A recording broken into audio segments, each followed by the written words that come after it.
Hello, Simone. I'm excited to be here with you today. Today, we are going to be discussing how you can better protect your culture, especially if you have a conservative or a religious culture or in any way distinct culture from the urban monoculture. And I wanted to do it within the context of why is Americana culture so resistant to the urban monoculture? And it really hit me today because it is more resistant than other cultures. Like America's fertility rate's like 1.66 now, whereas even like developing countries like Colombia, I was on a McKinsey call, and on that call, this is McKinsey's take, it had a fertility rate of 1.02. You know, I was talking with some Italian reporters recently, and they were like at 1.2 something. And I was like, this is just terrible. And you see this all over the world. So why is Americana culture alongside Jewish culture so resistant? And I will be pointing out that they are resistant almost in exactly opposite ways. Like they both built a resistance, but there is one area in which it's aligned. It is both fundamentally based on a pride in being different from the urban monoculture. But for Jews, this pride is in being Jewish.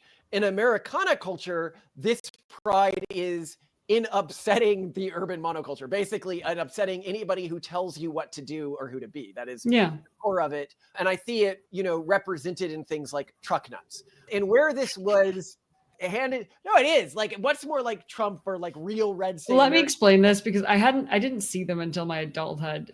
Truck nuts, for those who are uninitiated, literally a pair of balls that people hang from the trailer hitch of their trucks. Proceed. Okay. And it hit me when I had the principal from Octavian School was talking to me.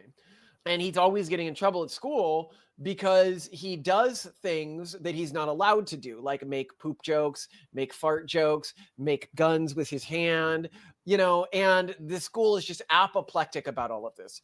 But all of this stuff is very much Americana, Appalachian culture. Like that's the cultural region my family's from. I'm not going to shame my kid for doing this stuff. So I explained to him the same way a Jewish family might.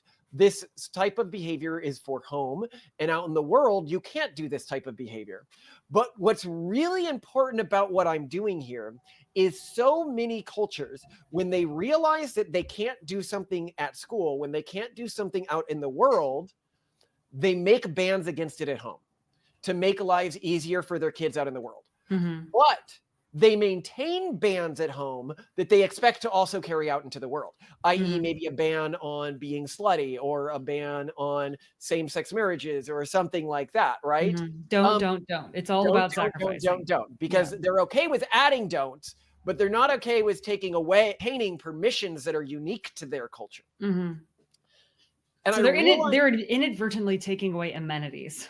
Yeah, they're inadvertently taking away amenities. So my kids, because of this, they're learning a number of very important things. They're learning, one, that the outside world is different from the Collins family. There are things and behaviors allowed in the Collins family that aren't allowed in the outside world.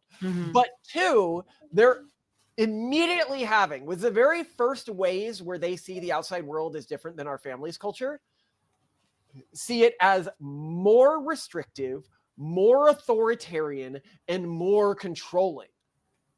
So they understand when they abandon my family's culture or like cultural groups that are adjacent to my family, they lose freedoms rather than gain freedoms.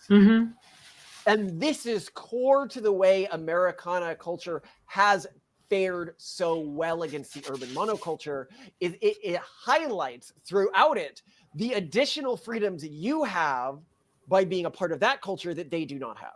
And here I wanted to read a piece that I thought really did a good job of explaining this and better explaining why Mormonism is in a state of collapse, doesn't have this feature, whereas the Americana culture is doing so well. And it aligns with a really great study that we'll be going over later that was done by one of our fans that showed that being a Trump voter boosts fertility rates as much as being a Mormon in Utah. So if you are a non-Mormon Trump voter in Utah, you will have a slightly higher fertility rate than a non-Trump voting Mormon. And Mormons are increasingly non-Trump voting. So we'll go over that in a different Yeah, video. which is so interesting. Yeah. I would put it, so there's this relationship researching / coaching group called the Gottman Institute, which we largely hate. There's one good point they have, which is a really good predictor of whether a relationship stays together is if the majority of the couple's interactions are positive versus negative. And I think that kind of goes with pretty much anything. It's not necessarily a married couple thing. It's an anything thing. If the majority of your interactions with a religion or a friend or a school or an employer are negative and about no, and you messed this up and you can't do this and you shouldn't do that. And you, how dare you? Instead of, oh, guess what? You get to do this. This is a perk. Oh, surprise. Then you're going to break up. You're going to leave. You're going to detract. That is absolutely perfect. That's what's happening with the LDS religion. No, you can't wear this clothing. No, you can't drink coffee. No, you can't drink alcohol. No, you can't watch rated R movies. No, you can't, take all your money home and not tithe 10%. There's so much sacrifice. And then the benefits seem to start easing away. But this is what's fascinating to your point there is what we are doing with our family, and what Americana culture does is it engineers a situation where my kids have additional negative events when they're in urban monocultural environments. So they develop an intrinsically negative view of the urban monoculture from a young age. When they go to school, it's teachers saying, no, you can't make poo jokes. No, you can't make fart jokes. No, stop making a gun out of Legos. No, don't play this way. No. When at home, they know they have fun with their Nerf guns. They know that they rough and tumble play, they wrestle and fight, because kids love to do that, or at least kids of our genetic stock love to do that. And at school, oh, I can't fight. I have to follow all the rules. And so, and Jews do this as well. That's why they dress weird. That's why they look weird, act weird, everything like that, where weird is judged by distance from the urban monoculture. An Orthodox Jew is going to have far more negative daily experiences interacting with the urban monoculture because of how they differentiate themselves than they will within the Jewish community. People are like, why do you give your kids weird names? This is why. They're like, people will make fun of them. Well, not the type of people I want them hanging out with. Like, for example, you think Elon's kids are going to make fun of my kids for their quote unquote weird names? No, they're not. You think you're like normal, like intellectual online person who is exploring like how to make cultures thrive or could be a good potential mate is going to be like, oh, Indy, like your name is Industry. That's so weird. Like, Titan Invictus. What a weird name. They're going to be like, oh, dope, Whereas the negative experiences that they have within the urban monoculture are positive. And you might say, oh, why would you engineer negative experiences for your children where they're told no or they're told whatever, right? And this hurts them or causes them not to get along with other people. And I'm like, because in the long term, it helps them. Yeah. Not capitulating to the urban monoculture is great for your mental health. Capitulating to the urban monoculture is terrible for your mental health, as any of the studies will show you. Yeah. Whenever you want, and constantly seeking affirmation and being affirmed for whatever you want to believe about yourself. While simultaneously pedestalizing anything negative you feel and making it a thing when otherwise it might have just been an ephemeral negative thing. Yeah. Surprise, this hypersensitizes you to negative stimuli and then causes you to have these anxiety and depression spirals. But I want to get into a paper here that I found really fascinating, unless you had any final words. This is by Cat Girl Kulak. Absolutely amazing writer. Talked with them before. Really respect this person as an intellectual. And they wrote a piece titled American Conservatism and Fertility Cult Your on immunity in the cultural swamp. And they have a map here that shows fertility rates around the world. And you can see like everywhere is crashing. And I'll put up one that I use, a more detailed modern one by McKinsey, which I found really good, which shows that America is actually doing fairly well. This is Cat Girl Kulak writing now. The only subcultures that have managed to achieve above replacement fertility at average incomes above 5 to 10K, and this is true, are Jewish conservatives and American conservatives. There are some other like weird groups in like Kazakhstan or something, maybe, but I don't think that they have particularly high incomes. So the only groups in the world that I know of that are like large cultural groups are Jewish conservatives and American conservatives. And American conservatives do have above replacement fertility. Everyone else, Muslims, Hindus, Orthodox, Japanese, Korean, Chinese, secular Euros, Irish Catholics, every one of them sees birth rates collapse below replacement when they become wealthy at 5 to 10K GDP per capita. So not that wealthy, by the way. 5 to 10K per year is not that wealthy. Even Africans and South Americans see birth rate collapse as soon as they become middle to upper income. What makes these two exceptions so unique? Many notice Israel is above replacement and immediately think conspiratorially, the people behind the media, financial globalism, progressivism is making it harder to live are somehow immune to anti-familial poison. But this doesn't explain why white Christian conservatives within America are somehow above replacement. If there's one group, media, finance / globalism, progressivism would want to die out, wouldn't it be American conservatives? And here I will note about his hypothesis about the Jews. The Jews who actually stay high fertility are not the ones involved in this cabal. The cabal is the ones who are from the river to the sea and want them exterminated. I mean, when I look at, for example, my Jewish classmates at Stanford who have capitulated to the cabal, you know, they don't have kids. They support the from the river to the sea stuff. They are not on Jew side, okay? The Jews, the Orthodox Jews, the real Jews, are as much an enemy to the cabal as you or I, American conservative, is. Well, maybe not as much. I'd say that they're a degree less. The urban monoculture may hate them, but it doesn't hold the special type of hatred it holds for rural, white, traditional Americana Americans. Back to the text here. The much despised white man, the loathsome Americaner, the rubes, the flyover kulaks. No conservative / Israel-aligned Jews and white American conservatives aren't the only two groups above replacement rate because of a conspiracy. They're the only two above replacement rate because they're the only ones with adaptive immunity to global homogenized urban progressivism mind virus.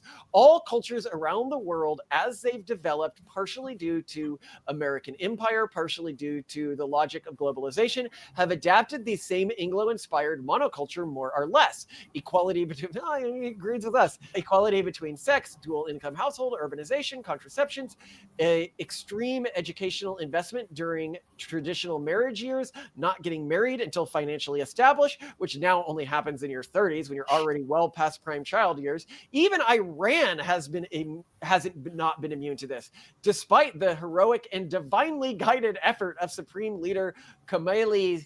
They're now below replacement. And I'll note here, before they've been well below replacement for over a decade, and I'll note here on the style of Cat Girl Kulak's writing here, it really follows this Americana irreverent style where it's intentionally written in a way where it couldn't receive commendations from your traditional intellectual who wants to look better than other people.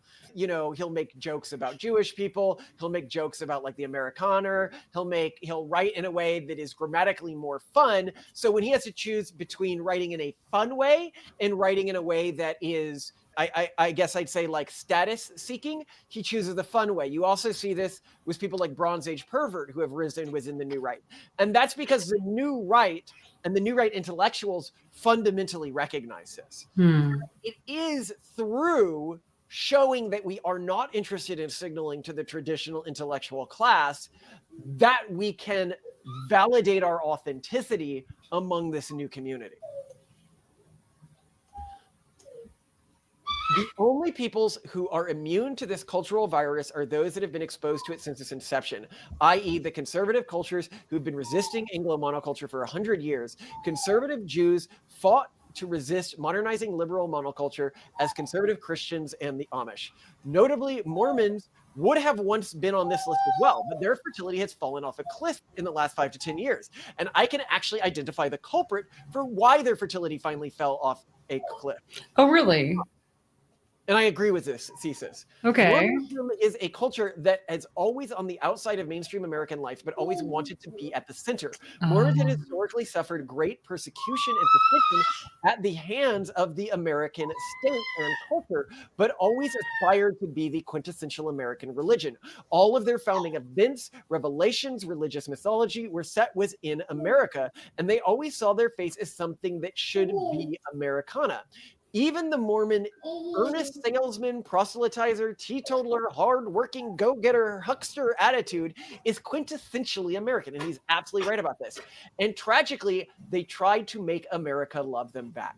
Mainline Mormonism acts polygamy, they act racial theological commitments, no more racially barring from the clergy, bans on interracial marriage, or theological claim that faithful blacks would become white after death.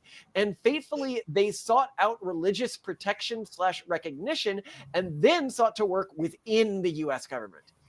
After being a persecuted and excluded religious group, Mormons became amongst the core recruits for US security, state, and bureaucratic jobs. And this is true. They're overwhelmingly represented in the US government. Having little problem with drug testing or polygraphs, Mormons were quickly becoming what Cossacks had become to the Russian Tsar. Oh, that's or so interesting. to the Soviet state after the Tsar, a core ethnicity of regime-aligned enforcers. They had quested 180 years for respectability, their proper place as the most American of American religious groups. And then Trump appeared, the embodiment of the rejection of all respectability, the man who rallied the rage of the Americana folk cultures, the man who would have challenged the state and regime openly, the polar opposite of Mormon cultivated niceness and Goey's decency, and their ties to conservative culture, and more importantly, their remaining exclusion of mainstream culture, frayed and broke. I saw this in the Mormons I knew, the ex-Mormons I knew, their horror, their restrained outrage, the indecency of the man. Famously, in 2016, the Never Trump campaign ran an independent presidential candidate in the state of Utah, Evan McMullen, who was a Mormon retired or maybe retired CIA officer, undergrad at Brigham Young University, then went to Wharton business graduate. Exactly the type of man Mormons believe should be president: respectable, experienced, proper, loyal to the American state, and proudly confused if you ask about the distinction between church and state, the nation and the country, or whether these loyalties might conflict. Actually, this is a really good point that distinguishes the type of Christianity that is dying out versus the type that is going strong in America. Is the individuals, and I've seen this in some of the conservatives I've been talking to recently who have no kids, the types of people who are like, oh, America should get rid of the separation of church and state. These are the types of Christians that are dying out. Whereas the types of conservatives and Christians who would immediately recoil in horror at the concept of combining the church and the state are the ones who are doing strong, because they are the ones who are intrinsically suspicious of imbuing the church with that kind of power, making it immediately untrustworthy. The church has value because it's something that we can explore ourselves. If it was just something we were told, this is what's true, this is what's not true, we the bureaucrats have made this decision, then that's a church without any value. Or at least this is a perspective that is maintaining strength against the urban monoculture, because it is a perspective that holds a suspicion of authority, and suspicion of authority makes it very hard to force the dominant cultural value system onto an individual. And of course, The Atlantic and other left-wing magazines loved him, just like they loved all Never Trumpers. Even respectable Republican figure Evan McMullen thinks Trump is the death of the republic. And of course, once your culture and faith drips into that vortex of progressive liberal urban monoculture, it's all over. I imagine Mormon girls gasping in shock at how not respectable Trump's grab her by the pussy take was, and slowly drifting ever outwards towards progressivism, buying contraceptive, and deciding to do just one more degree, or just get that much more established, or pursue an urban career just that much further, recoiling in horror at the improper aggression which was Roe v. Wade overturned, or the vulgarity of conservative politics as she veers further and further, and Mormon birth rates decline further below replacement. It's tragic. Mormons spent over 180 years wishing America, an American state, would love them back, not understanding that the second the affection was reciprocated, it would be their doom. Like a praying mantis finally winning the heart of a red, white, and blue female. They wanted to be quintessentially American people, was quintessentially American religion, and pursued civic duty and cultural acceptance with the earnestness to make a Roman city father proud, not understanding that if there was one thing that was quintessentially American, indeed core to its irrepressible folk culture, it was hatred of the government and an inherent suspicion of its major civil institutions. And I would go further, it's hatred of the cultural norm, hatred of anyone telling you what to do.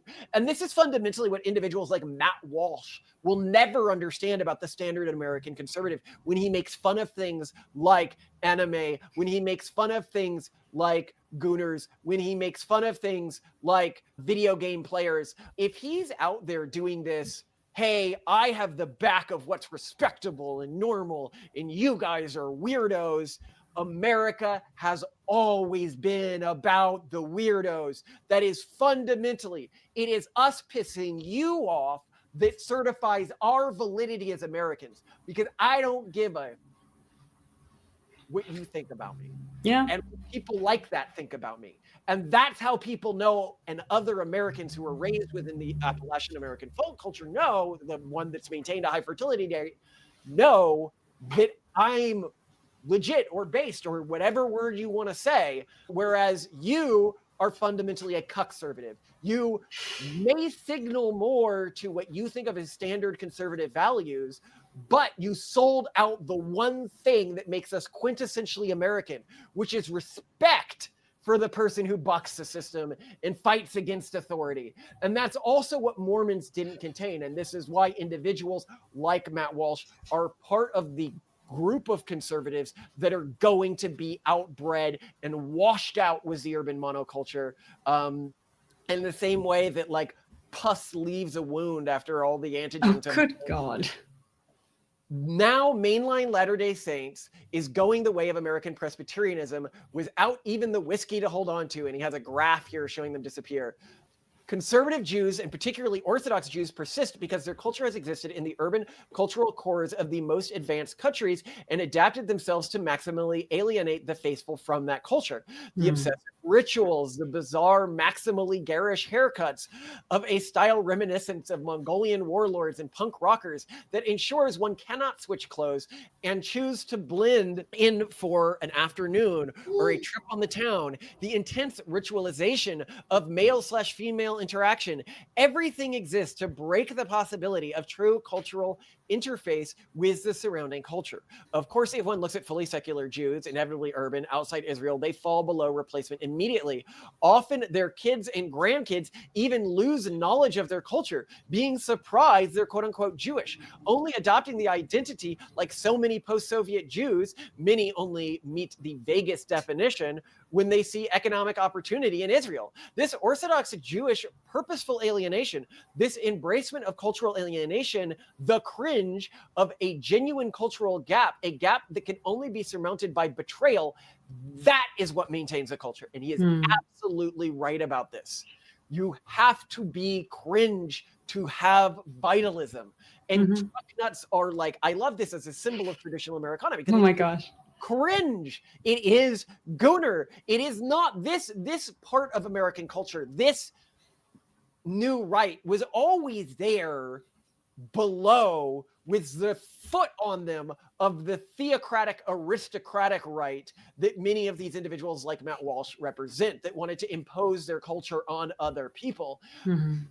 Silently outbreeding them in the background. Is that aristocratic right was dying and dying and dying every generation, losing more of its kids to the urban monoculture because it didn't know how to fight it. It desperately wanted to fit in, even if it wasn't with the urban monoculture, maybe it was with their conception of what a conservative is, without understanding that rebellion is the core of fighting the urban monoculture. Because my kids, like when they go to school, the core thing they need to drop, the core thing the urban monoculture has to get them to drop to be allowed to fit in with it, is not to be a rebel, to not speak their mind, to not curse when they feel like cursing, to not, like Trump, swear, to not be vulgar when they feel like being vulgar. The urban monoculture cannot handle. Like when I tell my kids why the school doesn't let them play with their hands like gun, I'm like, oh, well, they're not like our family. They're so stupid. They think that you could shoot somebody with your handgun. They think that this could hurt somebody, but you know the difference between this and a real gun. And we laugh at that as a family because it's so funny to us how stupid you need to be to think a handgun could hurt somebody, or a chicken nugget that was shaped like a gun. One kid got like detention for that at one school. Oh, God. I think that this really helps understand the part of American culture that is going to go extinct was this old aristocratic branch of the Conservative Party that briefly held sway in America. And many people, because they grew up during that time period, thought to be real American conservatism. This was a branch that said, oh, well, if you are different, you're weird. If you're doing X, you're weird. It shamed people from deviation from what it saw as respectable, acceptable cultural norms. Whereas the iteration of the Americana culture that is doing well fertility-wise and is doing well at keeping their kids within the culture is the branch that always saw any degree of rebellion against social norms as validating of an individual. And so it made no sense to say, oh, this individual is weird or this individual is deviant. And this is, the culture that, for example, J.D. Vance comes from. When you look at J.D. Vance as a kid, what are his hobbies? They're things like Magic the Gathering, right? And I remember this from my social groups that I hung out with in rural Texas growing up, is nerdy hobbies like Magic the Gathering. That's actually where I got into Magic the Gathering.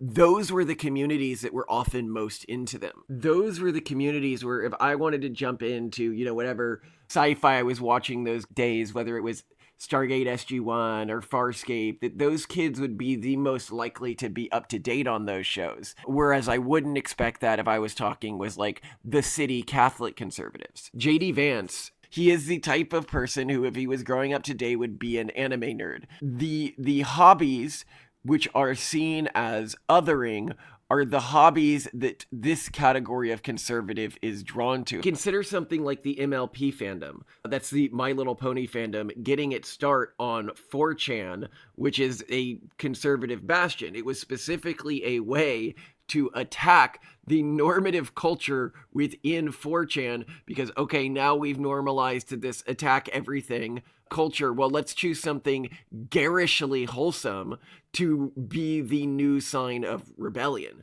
And that happened for a generation and then washed out. But that was what was going on with that. And I think in part, that's why things like comics and anime and video games have always been the purview of conservatives, as we see right now in the video game fights online. The people who are repelled by, oh, this is weird, this is nerdy, you shouldn't do it. If you can use that strategy to edit someone's behavior, then the urban monoculture is going to have an easy time editing your behavior. So if you raise your kids being afraid of defying cultural norms, like a Matt Walsh might in terms of like, oh, anime's bad, video games bad, urban monoculture is going to be able to take the same strategy that you use to control your kids' actions, behaviors, and norms and use it to peel them out of your culture. And this is what American white conservatives have uniquely developed. Indeed, the progressive liberal monoculture works hard to integrate the traditions of almost every other culture, and every other cultures, not having interacted with Anglo-progressive liberals, don't identify them as a threat, or at least don't identify them with how outgroup hatred. It's a wonder Irish Republican Catholics and Ulster loyalist Prots can still somehow hate each other and be more worried about whether they're the Irish Republic or the United Kingdom when both are in identical drifts towards low fertility, low growth, Euro decline, but not the American conservatives. Indeed, American conservatism uniquely has always been the outgroup of secular progressivism and has always seen itself that way. It has sought out to create new ideas of cringe, country music culture, redneck, rock culture of which figures like Kid Rock are just the surface, backyards wrestling, mega churches, evangelism, and even truck nuts. And when I wrote to this teacher, I was like, just tell the kids that like at home they act one way and at school they act another, like you would with any conservative. I'm just like, we're from the Greater Appalachian Cultural Group. And of course, I know when she reads Greater Appalachian Cultural Group, she's reading hillbilly, like mud pirate, like whatever, like cannibals living in the woods. And I'm okay with that. The derision is what allows my kids to see themselves as different and where they can understand the benefits of my culture versus the urban monoculture. In a world where the urban liberal internationalist respects all people's sexualities, religions, and nationalities, the Americana rural culture has worked incredibly hard to make itself intolerable, anti-respectable. Yeah. And I like the concept of anti-respectable. Anti-respectability, yes. And that's what Trump did as well. That's how he signaled to this culture, I'm really one of you. I'm a real American. And the Mormons didn't get that. They didn't grab him by the pussy, showed his authenticity. It did not invalidate his position as a potentially high status person, because we rank status by what you sacrifice. By me being a Stanford MBA, but doing all of the stuff that makes me unemployable.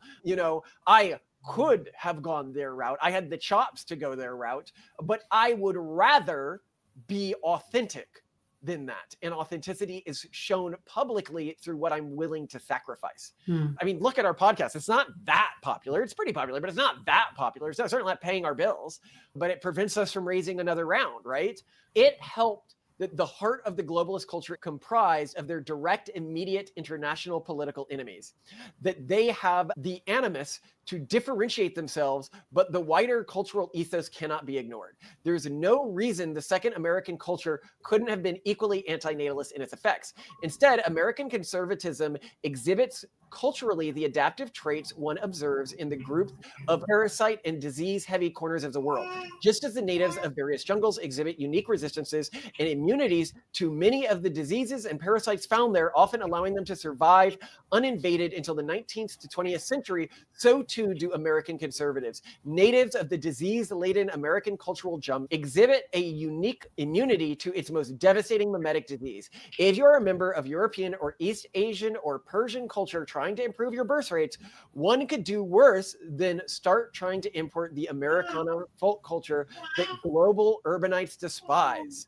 How to sing "Thank God I'm a Country Boy" fair. And if you haven't watched country music recently, you should, because it's great. And I love one of the top comments on this, where somebody said, I doubt any other governments will import American redneck conservatism because they can't abide by the core belief that each individual holds. You are not the boss of me. And that is so true. Yeah.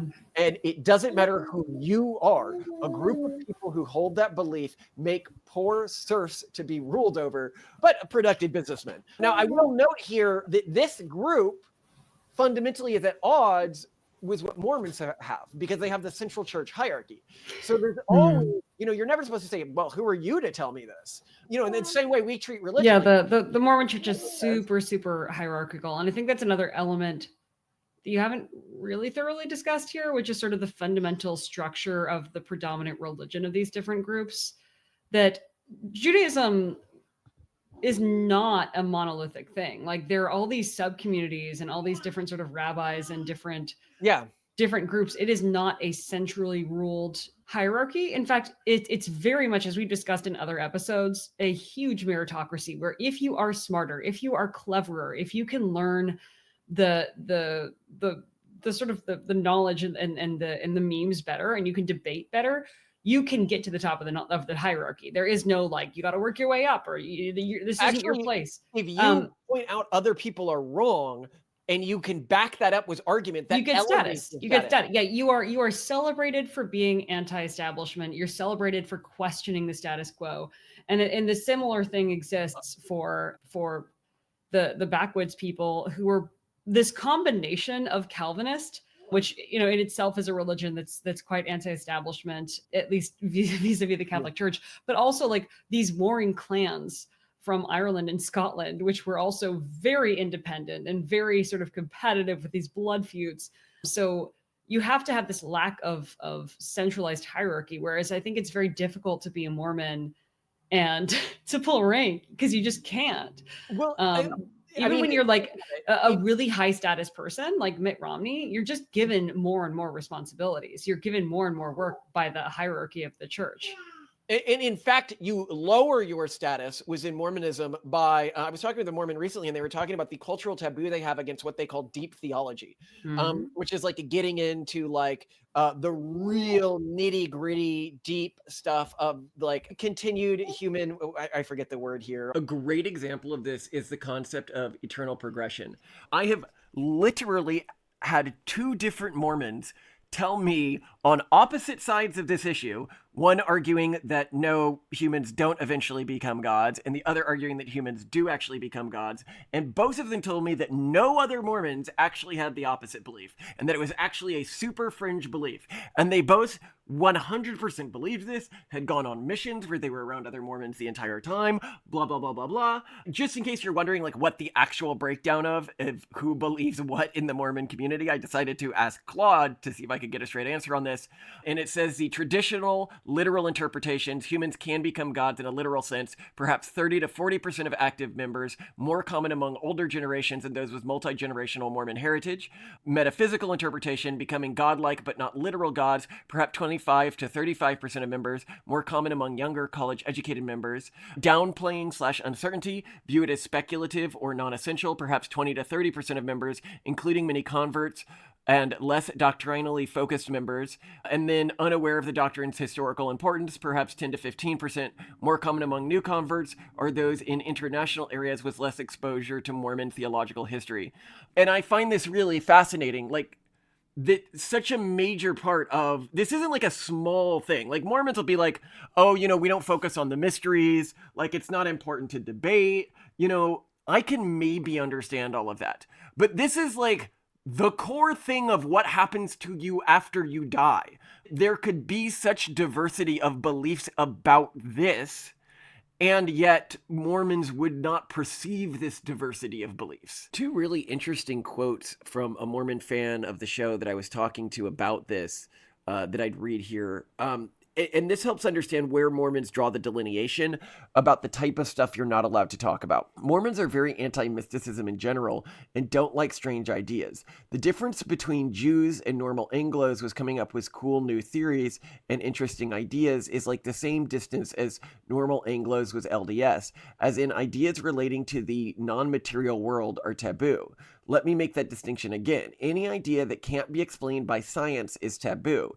That may come from a strong materialist bias within Mormonism. Materialistic philosophical forms of Mormonism heavily suppress and like to pretend that non-materialist forms of Mormonism thought do not exist.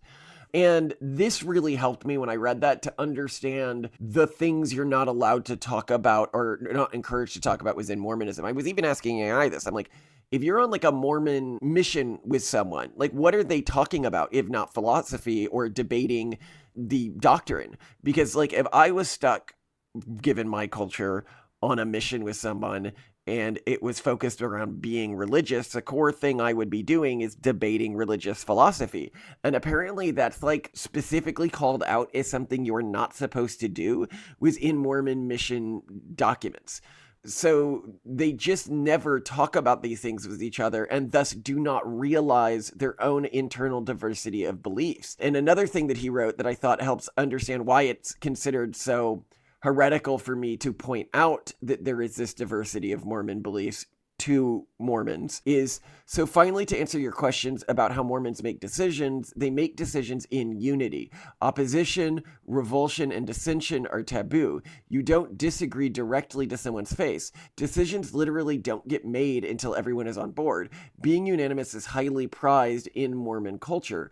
Open internal debate and disagreement is frowned upon. And this made me realize that the way that Mormon culture survives, basically, is through the illusion of uniformity and conformity of beliefs.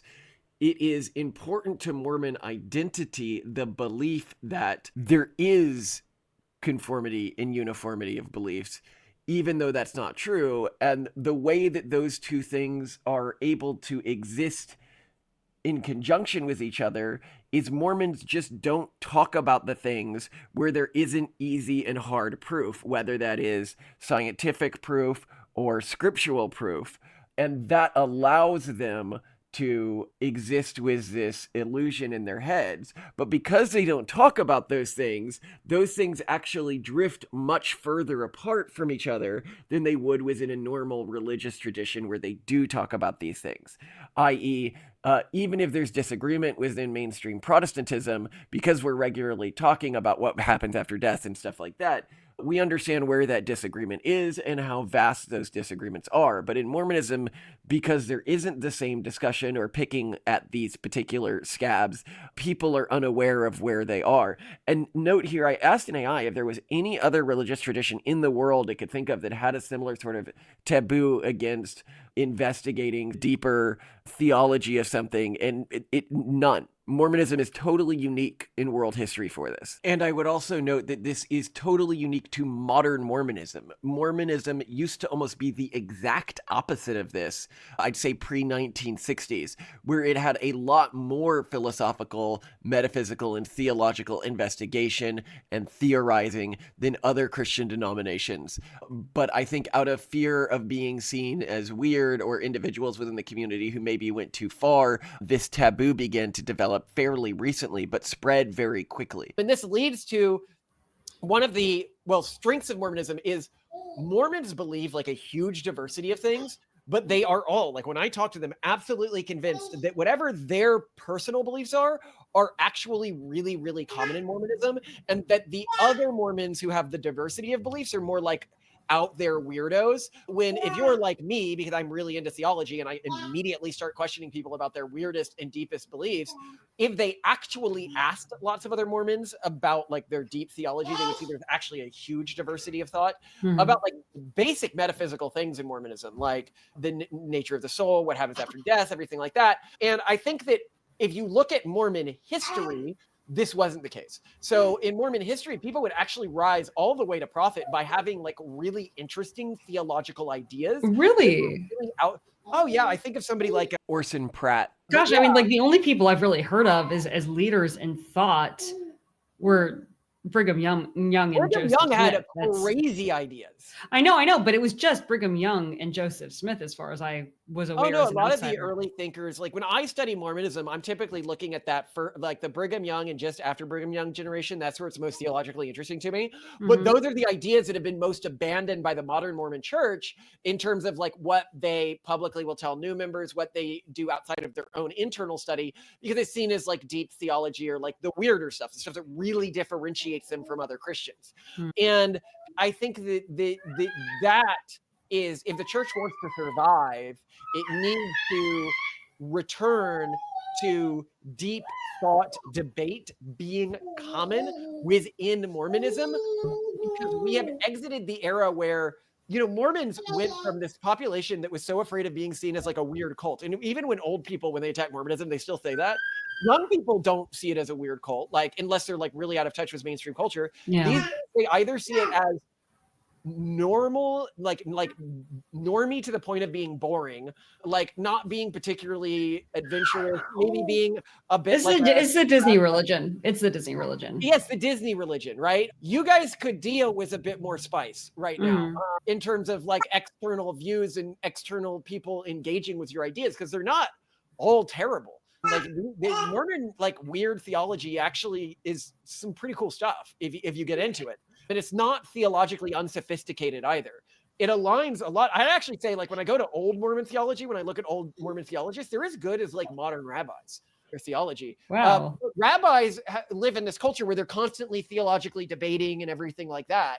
And that's part of what makes them really resistant to the urban monoculture. One, that they intentionally set up like, this is how I'm going to be othered by the urban monoculture. Yeah. And two, they have this culture of, I'm going to constantly debate like the most controversial parts of our theology. And if I can prove someone else wrong publicly, I move up. Like I get more followers. I get more respect. If you did the same as in Mormonism, they would be seen as, I think, very inappropriate, especially if it was like a respected member of the church instead of like, oh, you know more than him about Mormon theology. This is fantastic.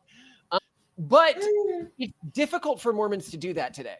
given the way their theology is structured. And it's because they have iterative prophecy. So this means like whatever was said most recently trumps what was said before. So you have a problem with iterative theology because to truly argue Mormon theology, you need to argue from a position of logic. This is why the early Mormon theologians were so interesting, is they weren't like, let's look at the Mormon scripture, like in the way I do, it's like Protestantism, let's try to work back from there. They'd be like, let's think how the soul could work, you know? And then they'd build and then let's build like moral logic around how the soul might work. Oh, that's so much better. Yeah, and they'd build some real, that's why their theologies were so interesting. But now if you're like, I have a bunch of people arguing online about this, because the original texts have weight, but can sometimes be overridden by a more modern prophet, it's harder to choose like who wins a fight other than like vibe. And so they're really forced into this aesthetic-based religion. I suspect we'll see a path through this, but it is gonna be difficult for them. They're gonna need to cave on one of these things. Either they have to become anti-authority, or they have to become more willing to engage with the sharper, more interesting parts of their theology, or they and at least accept the amount of diversity within their own believers, or they need to, like, Mormons get as mad when I point that out as Jews do when I point out how much Judaism has changed over time. A Jew will like confidently claim Second Temple Jews were exactly theologically like modern Jews, except the temple. And I'm like, no, they were not. Modern Mormons will be like, every Mormon believes almost the same thing, and anyone who doesn't is a no true Scot. But the final point here I was going to make was, yes, it was that these two other groups also do things that intentionally other themselves. You, I, classic Americana, even Trump does things that intentionally other himself. Well, no. I don't think it's not about intentionally. That's not how they look at it. They look at, I'm going to show people how awesome I am. I'm going to stand out. I'm going to make my place in the world. It's not, right. I'm going to make myself look like a freak. Trump looks the way he does because he likes the way that looks and he thinks it makes him look distinctive. We look the way we look because we like the way that it looks, and we find a bunch of functional benefits. But it is intentionally counterculture in both instances. It is, like, but it's about standing out and being awesome. It's not about. You're just coming at it from completely the wrong mindset, from the other side's mindset, which is like everyone else is thinking, how do I fit in? How do I not fit in? And this culture you're talking about isn't talking about how do I not fit in?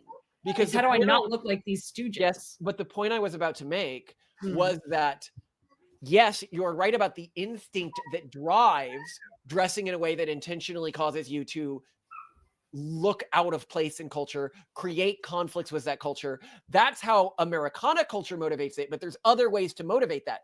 Jews motivate it through a completely different pathway. Just they have a bunch of traditions around how they dress and act that are out of line with mainstream culture and give them weird looks within mainstream culture. The Mormon problem right now, because they're different and special and better. I don't think they do it because they're like, well, we want to make sure we don't fit in. Yes, but that's the consequence. Yeah. Mormons right now cut off for example, recently they updated the garments for women so that now they can wear like sleeveless dresses. Like, it's more, I think, about interpretations of the rules. Like you see this is made by the church. The garments are made by the church. Oh wait, so they changed to the physical garments. Yeah. To be tank tops for women instead of those longer sleeves. Yeah. Whoa, that's crazy. It's like a huge and bad capitulation because it allows them to look more normal. Well, women were already really heavily bending the rules because the rules were like, for example, if you were working out and, it could be really difficult to work out wearing garments. They're kind of heavier and sweaty. You could wear just normal workout clothes, but then basically like Mormon wives and influencers were kind of like always in between a workout, just about to go work out. So that's why they were all wearing like athleisure. But also there's huge amounts of plastic surgery in Utah. Like there's definitely this desire to fit in and homogenize. And that is just the death knell of the religion. Of any culture, yeah. Mm-hmm. So have pride in how you're different and F the urban monoculture. And when your kids are sent home from school for making finger guns, be like, I'm sorry, that's my culture. Like anyone from a conservative culture, whether they're a conservative Muslim or a conservative Jew, I hope you can respect that we will have certain rules at home. They might be different from the rules you have at school, but it is my job to protect my family's heritage. You just got to teach your kid to code switch. Code switch. Yes. Love you to death, Simone. I love you too, Malcolm. Oh, what am I eating? Well, so you're having the Thai green curry leftovers. Oh, so yum. But you wanted me to put in the coconut. Did you want me to like cut it into very small, like confetti? It's already cut. It's sliced into little. Yeah, I wanted it to be like a crunch slivers in the curry. Yes. So you want me to leave the slivers intact, or do you want me to cut it into Leave small the slivers intact. Just make sure that it like boils down enough so that the There's not a whole lot of. It's a very small serving that's left. Let's not do that. Let's not do the coconut. Ignore the coconut for now. So you're just gonna have a small, and then I'm gonna make it with those dumplings that you bought a while ago that you want. Yeah, you're so good at making dumplings now. Well, I don't know. I've never prepared these before, but we'll see. But it's the ones that you picked out, so you sort of have an accompaniment with a small. Oh, is this like the spicy whatever ones or the? It's the ones that you looked at yesterday, and you were like, "Oh, I want to try these." Oh, those looked good. Yeah. Mm-hmm. I think that would be a good combination. What I plan on doing, since it's the first warm day of the year, is I will just put the kids' dinner in their treehouse, and they'll eat it there, and we can enjoy this. Can we build an actual treehouse for them? No. The tree, the fort. Don't you want to have like a ladder up to where they can really hurt themselves? No. The rule is, of course, you are free to do that, but then you are personally responsible out of your discretionary income for the hospital bills. So it is, along with the trampoline, something you are welcome to do. Trampolines. I never said no to trampolines. I just said that it's your discretionary income that would pay for the hospital bills for any trampoline-related incident. Okay. The one thing, if you ask emergency room doctors what not to do with your kids, it is invariably do not let them play with four-wheelers. Do not get a trampoline. How old do they need to be before we can give them pellet guns? Pellet guns just don't come up in those stories, which is interesting, but I think that's just because pellet guns are so unusual. But we have all the ammo. I don't know where you put the actual pellet gun, but I wouldn't use pellet. I'd use airsoft guns for the kids. But I remember like pellet guns can actually cause like serious injuries. You know that, right? Pretty much anything can cause a serious injury. I mean, a screwdriver, a hammer. Oh yes, one of our kids is very good with that. He loves finding anything sharp and just stabbing anything he can find. The pokey thing, as he says. He needs it. He's like, I won't do it again. It's like, you absolutely will. Then why do you want the pokey thing? Yeah, I think he defines, I won't stab the couch to pieces again, because then I'm going to stab something else. I'm going to stab electronics again. I'm going to. Oh my God, these kids. No. They need punishment. Like they are wild kids, and I love it. They don't respond to punishment. They don't. No, actually, a huge problem I've had, and people would be like, "Oh, like Malcolm, like you use corporal punishment, like you hate your kids. That's so horrible." I'm like, honestly, about half the time when I do it, I undercorrect, and they start laughing. And I'm like, this is a huge problem. That's what I said jokingly in another episode. Like, how hard do you hate your kids? Just hard enough that they don't laugh. And that can sometimes be like pretty hard to get to that point with our kids because they love roughhousing so much. They always said harder. They always said harder, yeah. There was a reporter over once where we tested like throwing our fist at the kids to see if they flinched. Well, because there was, you missed that there was this whole viral thing where a parent put their hand close to the kid in a shopping cart and the kid flinched.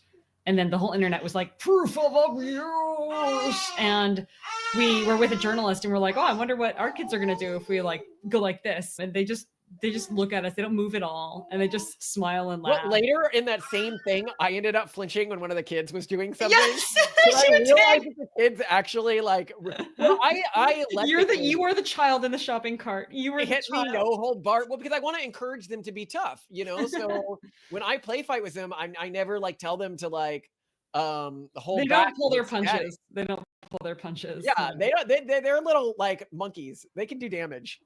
Monkeys are terrifying. Yeah, my kid will rip your face off like an angry chimpanzee if you get him mad. No, they're very, very scary. I don't like tourist attractions with monkeys. They're screwed up. Love you to death. I love you too. I will start dinner. I was watching this YouTube video about an eco village that had basically a covered street with very close townhouses. So the townhouses that faced each other were connected under a covered street, and it just was all sort of this one big, kind of like a mall. You know how like their shops see each other across from a mall. That's what it felt like. And they had set the design of the houses up so that your kitchen window was like the storefront window of the mall. And I'm just thinking about how miserable it would be there. Like you can't hide from anyone. Everyone knows everyone else. And this woman who's touring it is being led around by this old woman who like clearly is up in everyone's business and just thinks this place is the best. And like people are walking by and she's like, "Hi, Brian." And, you know, there's like trying to walk by and she's probably like, "Brian, you left the vegetables out last night and they were, you know," oh God, it just seems so miserable to me. And to be there, but yet you kept watching it. I want to know about all different ways of living. Just want to know. And what was this way of living? I don't understand what was unique about it. It was like a historic. It was an eco village. No, it wasn't historic. It was newly built. Oh, of course, that's exactly the type of place where like a woman up in everyone's business would be. I mean, yeah, basically. Are you enjoying your dinner al fresco? Yeah. Yeah? Do you know what al fresco means? Guess.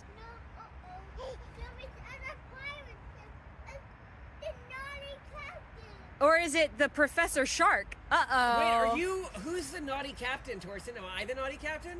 Ah! Professor Shark! I'm the naughty captain!